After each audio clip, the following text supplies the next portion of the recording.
Hello बच्चों, आज की इस वीडियो से हम प्रोबेबिलिटी पे अंतिम प्रहार करने वाले। आज की इस वीडियो में 10 अच्छे क्वेश्चन लूंगा और 10 क्वेश्चन अलग अलग कॉन्सेप्ट से लूंगा, सो दैट आपको 10 तरह के प्रोबेबिलिटी के बेस्ट कॉन्सेप्ट मैं सिखा सकूं। तो आज का पहला क्वेश्चन है जिसमें बोला गया है the incidence of suffering from a disease among the worker in an industry has a chance of 100/3%।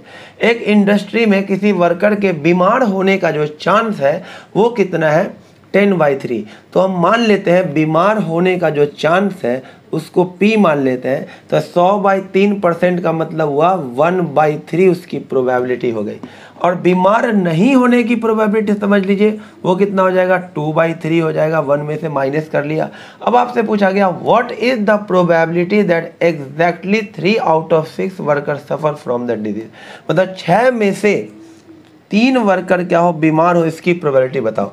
तो इसके लिए कॉन्सेप्ट होता तो ऐसे क्वेश्चन में हमसे क्या पूछा? एन इवेंट में आर सक्सेस की प्रोबेबिलिटी पूछ जाती है। तो एन इवेंट में आर सक्सेस की जो प्रोबेबिलिटी होती है वो NCR, सक्सेस की पावर R और फेलियर यानी सक्सेस नहीं होने की पावर N-R। यहाँ पर बीमार होने को हमने मान लिया सक्सेस, उसकी प्रोबेबिलिटी कितनी है? 1/3। तो बीमार नहीं होने की प्रोबेबिलिटी क्या हो जाएगा? 2/3। तो बोला कि 6 में से 3 बीमार हो, यानी 6 ट्रायल में हमें 3 बार सक्सेस मिले, यानी प्रोबेबिलिटी ऑफ X = 3। तो ये हो जाएगा 6 ट्रायल हुआ यानी कि 6 C, इसमें सक्सेस कितनी बार चाहिए? 3। तो 6C3 और P यानी 1/3 की पावर 3 और 2/3 की पावर भी 6 - 3 क्या आ जाएगा? 3 आ जाएगा। 6C3 को लिख सकते हैं 6 × 5 × 4 अपॉन में 3 × 2 × 1। इसे लिखेंगे 1/27। इसे लिखेंगे 8/27। तो यहाँ से 6 ये कट जाएगा और ऊपर आ जाएगा हमारे पास कितना? 5 4 जा 20, 28 जा 160 अपॉन में 7, 27 का स्क्वायर होता है 729, जो कि 4th ऑप्शन दे रखा है। अब इसी क्वेश्चन का सेकेंड पार्ट क्या था? ये 3 पार्ट में बटा हुआ था question. What is the probability that no worker suffer from a disease. मतलब 6 वर्कर में एक भी वर्कर क्या हो? डिजीज ना हो, यानी कि XS, यानी कि 6 ट्रायल में 0 सक्सेस, यानी प्रोबेबिलिटी ऑफ X = 0। ये हो जाएगा 6C0, सक्सेस की पावर 0 और फेलियर की पावर पूरे 6। तो कितना? 6C0 क्या हो जाएगा? 1 ही हो जाएगा। ये भी 1 ही हो जाएगा और ये हो जाएगा 2 की पावर 6 हो जाएगा 64 और 2 की पावर 4 और 3 की पावर 6 क्या आ जाएगा? 729। तो आंसर हो जाएगा 64/729, जो कि कौन सा ऑप्शन है? Second option. अब देखिए इसका जो लास्ट पार्ट था इसमें पूछा गया था what is the probability that at least 1 worker out of 6 worker suffer from the disease. At least 1 का मतलब 1 भी चलेगा, 2 भी, 3 भी, 4 भी, 5 भी, 6 भी, तो बहुत बड़ा केस हो जाएगा। तो ऐसे क्वेश्चन में क्या किया था? फुल प्रोबेबिलिटी यानी 1, उसमें से हमें क्या करना है? जिसमें एक भी बीमार नहीं था वो वाला केस क्या कर देना है? माइनस कर देना। तो हमें कौन सा केस मिलेगा? एटलीस्ट 1 तो बीमार होगा। हमने फुल प्रोबेबिलिटी में से वही केस हटा दिया जिसमें कोई भी बीमार नहीं था। तो कौन सा केस बचेगा? जिसमें कम से कम एक तो बीमार होगा ही। तो 1 माइनस इसका आंसर हमने पहले निकाल लिया था, कितना आया था वो? इसका आंसर हमने पहले निकाल लिया था, कितना आया था वो? 64/729। तो आंसर आ जाएगा 729 - 64/729। तो 7 से माइनस करेंगे तो कितना आ जाएगा? ये आ जाएगा हमारे पास 653 अपॉन में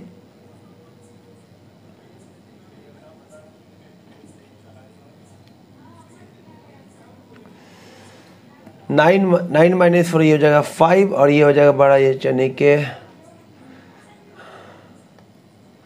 ये कितना हो जाएगा? यहाँ पर से 9 - 4 5 आ जाएगा, 11 2 6 आएगा। तो देखिए माइनस करने पे कितना आ जाएगा? ये आ जाएगा 665/729, जो कि कौन सा ऑप्शन है? Second option. देखिए नेक्स्ट क्वेश्चन में हमसे क्या बोला गया? The 2 digit out of this are chosen. इसमें से 2 डिजिट को लिया गया और फिर उसको मल्टीप्लाई कर दिया गया। तो what is the probability that last digit in the product is 0। जो प्रोडक्ट करने के बाद नंबर सब मिला उसमें लास्ट में 0 आए, इस बात की प्रोबेबिलिटी क्या होगी? सबसे पहले तो आप देखिए टोटल केस क्या होगा। टोटल केस जो बनने वाला है, इस 5 में से 2 डिजिट को चुनना है, तो वही टोटल केस होगा। तो हो जाएगा 5C2, इसे सॉल्व करेंगे तो 5 × 4 अपॉन में 2 × 1 यानी कि आ जाएगा 10। टोटल केस आ गया 10। जो आपके फेवर वाला केस होगा, जो फेवरेबल केस होगा, वो कितना होगा, जिसके प्रोडक्ट में लास्ट में 0 हो। तो 1 का किसी से भी प्रोडक्ट करेंगे तो लास्ट में 0 नहीं आएगा। 2 का अगर 5 से प्रोडक्ट करेंगे तो लास्ट में 0 आ जाएगा, 10 आएगा तो एक नंबर तो ये मिलेगा। 2 का और किसी से प्रोडक्ट करेंगे तो 10 नहीं आएगा, लास्ट में 0 नहीं आएगा। 3 का प्रोडक्ट करेंगे किसी से भी तो लास्ट में 0 नहीं आएगा। लेकिन 4 का प्रोडक्ट अगर 5 से करेंगे तो लास्ट में 0 आएगा।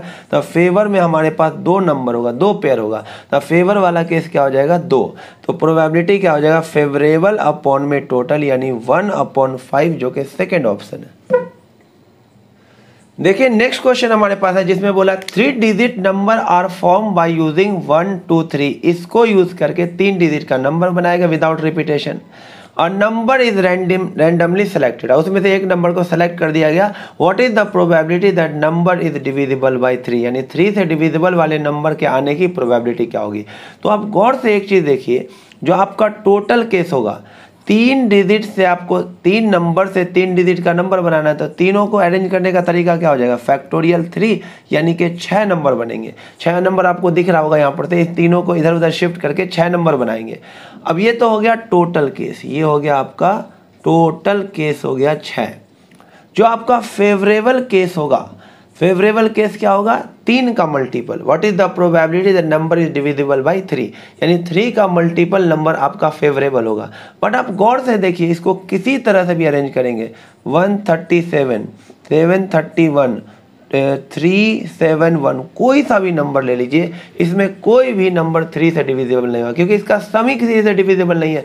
क्योंकि 3 से डिविजिबल होने के लिए डिजिट का सम क्या होना चाहिए, 3 से डिविजिबल। जब इस तीनों को ऐड करेंगे तो क्या रहा, 11, जो कि 3 से डिविजिबल नहीं है। तो इसको किधर भी शिफ्ट कर दो, एक भी नंबर 3 से डिविजिबल नहीं बनेगा। तो फेवरेबल केस आपका होगा 0, तो प्रोबेबिलिटी हो जाएगा 0/6, यानी कि 0, जो कि फर्स्ट ऑप्शन में दे रखा है। अब देखिए हमारे पास नेक्स्ट क्वेश्चन है, जिसमें बोला अब प्रोबेबिलिटी इज गिवन। अब देखिए हमारे पास नेक्स्ट क्वेश्चन है, अब problem is given to 3 student. एक प्रॉब्लम है, 3 स्टूडेंट को दिया गया और तीनों ने उस प्रॉब्लम को सॉल्व किया, और तीनों के सॉल्व करने की प्रोबेबिलिटी हमें दे रखी 1/2, 3/4 and P। If the probability that problem can be solve, problem के सॉल्व हो जाने की प्रोबेबिलिटी 29/32 है, तो P की वैल्यू क्या होगी। देखिए प्रॉब्लम कब सॉल्व हो जाएगा, ए सॉल्व कर दे, ये बी सी सॉल्व ना करे, बी सॉल्व कर दे, ए सी सॉल्व ना करे, सी सॉल्व कर दे, ए बी ना करे, या फिर तीनों सॉल्व कर दे। इतने सारे केस में प्रॉब्लम क्या हो जाएगा, सॉल्व। ये तो बहुत ज़्यादा टाइम लगेगा। तो हम क्या करते हैं, प्रॉब्लम सॉल्व की प्रोबेबिलिटी ये भी हो सकती है 1, यानी कंप्लीट प्रोबेबिलिटी। इसमें से प्रॉब्लम सॉल्व नहीं हो, नॉट सॉल्व्ड वाले केस को हम क्या कर देंगे, माइनस कर देंगे, तो हमारा प्रॉब्लम सॉल्व हो जाएगा। फुल प्रोबेबिलिटी में से मैंने वो प्रोबेबिलिटी हटा दिया जिसमें प्रॉब्लम सॉल्व नहीं होगा, तो हमारे पास बचेगा क्या, जिसमें प्रॉब्लम सॉल्व हो जाएगा। तो 1 माइनस प्रॉब्लम सॉल्व कब नहीं होगा, जब ए भी सॉल्व ना कर पाए, इंटू बी भी सॉल्व ना कर पाए, इंटू सी भी सॉल्व ना कर पाए। इसकी प्रोबेबिलिटी हमारे पास दे रखी है 29/32। तो 1 ए के सॉल्व नहीं करने की प्रोबेबिलिटी कितनी हो जाएगी, 1/2। बी के सॉल्व नहीं करने की प्रोबेबिलिटी कितनी हो जाएगी, 1/4। पी के सॉल्व नहीं करने की प्रोबेबिलिटी क्या हो जाएगी, 1 minus p is equal to 29/32। ये हो जाएगा हमारे पास 1 माइनस 29/32, और ये इधर चला जाएगा 1 माइनस पी अपॉन में 8। ये हो जाएगा 3/32 is equal to 1 minus p upon 8। ये कट के 4 आ जाएगा, ये इधर चला जाएगा, और ये आ जाएगा p is equal to 1 minus 3/4 which is 1/4। तो p की वैल्यू आ जाएगी 1/4। देखिए नेक्स्ट क्वेश्चन बहुत ही बढ़िया क्वेश्चन है, ये बर्नौली डिस्ट्रीब्यूशन का ही क्वेश्चन है। तो समझिएगा इस क्वेश्चन से, मैं इस क्वेश्चन से आपको कॉन्सेप्ट सिखाने वाला हूं। इन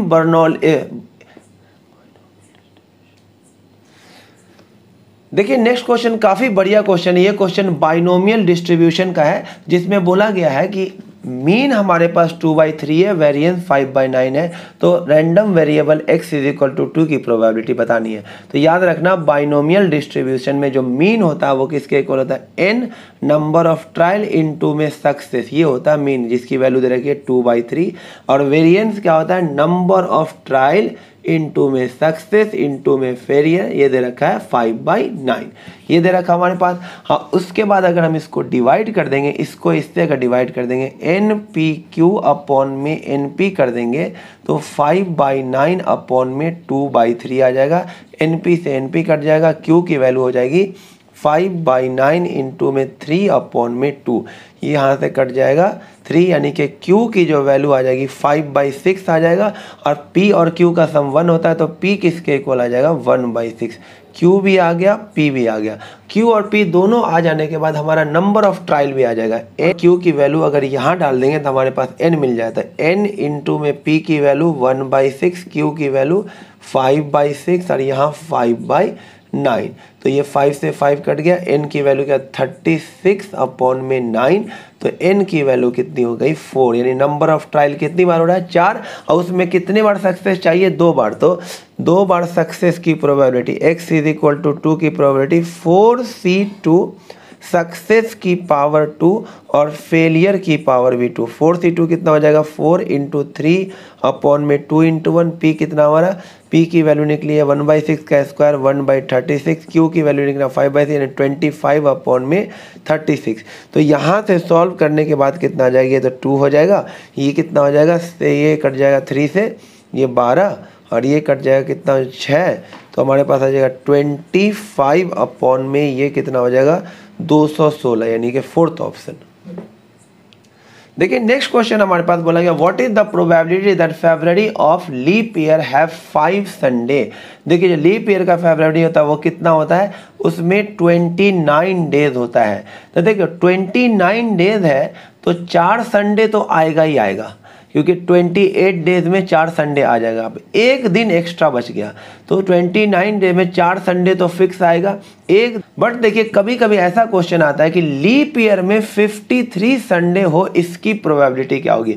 लीप ईयर में 53 संडे की प्रोबेबिलिटी, तो आप लीप ईयर 366 डे का होता है, इसको जब 7 से डिवाइड करेंगे तो 2 आपको रिमाइंडर बच जाएगा। देखो 52 वीक तो आएगा ही आएगा, तो 52 संडे तो आना ही है, बट 53 संडे इसकी प्रोबेबिलिटी क्या होगी।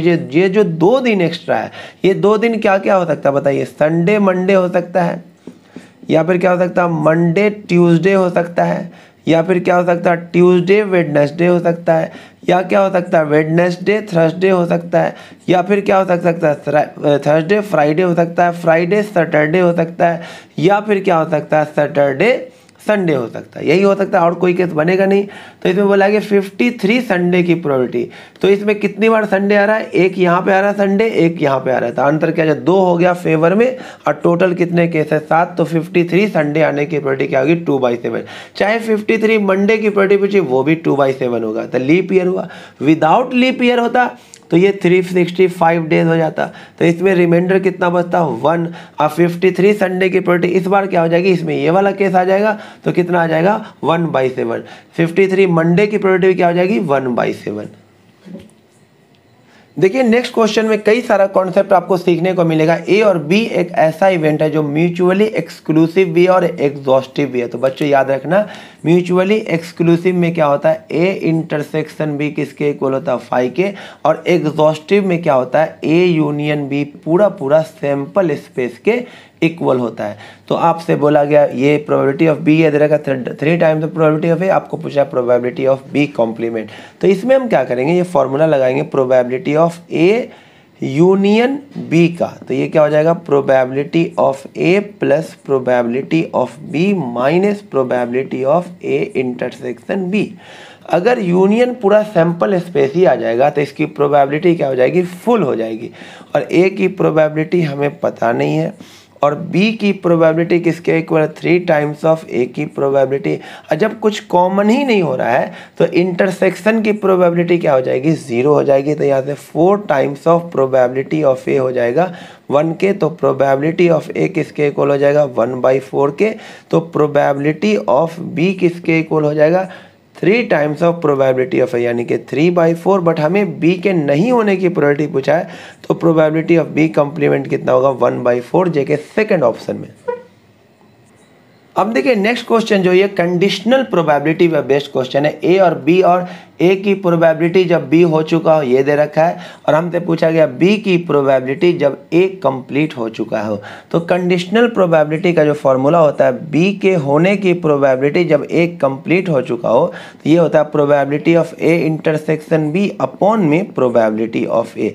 ये हमें निकालना है। तो हम क्या करते हैं, पहले इसका हेल्प ले लेते हैं। प्रोबेबिलिटी ऑफ ए जब बी हो चुका हो, इसका फॉर्मूला क्या होगा, probability of A intersection B upon में प्रोबेबिलिटी ऑफ बी।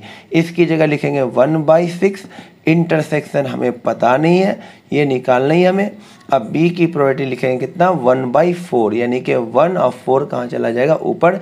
तो probability of A intersection B कितना आ जाएगा, 1/24। इसको इक्वेशन 1 में पुट कर देंगे तो हमारे पास आ जाएगा 1/24, और ए की प्रोबेबिलिटी कितनी है 1/3, तो ये हो जाएगा 3/1 कट के 1/8, जो कि सेकेंड ऑप्शन है। देखिए नेक्स्ट क्वेश्चन हमसे पूछा गया, a coin is toss 3 times, what is the probability that a getting head and tail alternately. इस बात की प्रोबेबिलिटी बतानी है कि हेड और टेल क्या आ रहा हो, अल्टरनेट आ रहा हो। तो पहले इसका सैंपल स्पेस लिख लेते हैं। 3 कॉइन का क्या आ जाएगा, हेड हेड हेड, एक हेड लास्ट में से हटा देंगे, इसको शिफ्ट कर देंगे, head tail head, tail head head. अब नीचे जहाँ जहाँ पे हेड है वहाँ पे क्या लिख देंगे, टेल लिख देंगे। ये तरीका होता है लिखने का। ये हो जाएगा टेल हेड टेल, और ये हो जाएगा हेड टेल टेल। ये 8 केस बनेंगे टोटल। अब आपका ये टोटल केस तो हो गया। जो आपका फेवरेबल केस होगा, जो आपके आउटकम में होगा, आउटकम जो होगा, जो फेवरेबल आउटकम होगा, ये तो टोटल आउटकम हो गया। और जो फेवरेबल आउटकम होगा वो क्या होना चाहिए, उसमें अल्टरनेट हेड टेल होना चाहिए। क्या इसमें अल्टरनेट हेड टेल नहीं, इसमें है नहीं, इसमें है हाँ, हेड टेल हेड, इसमें अल्टरनेट हेड टेल है, इसमें है नहीं है, इसमें है नहीं है, इसमें है नहीं है, इसमें है टेल हेड टेल, इसमें भी अल्टरनेट हेड टेल है, इसमें नहीं है। तो फेवरेबल केस कितना आपके पास 2, और टोटल केस कितना 8। तो आपकी प्रोबेबिलिटी कितनी हो जाएगी 2/8, यानी कि 1/4, जो कि कौन सा ऑप्शन है, सेकेंड ऑप्शन।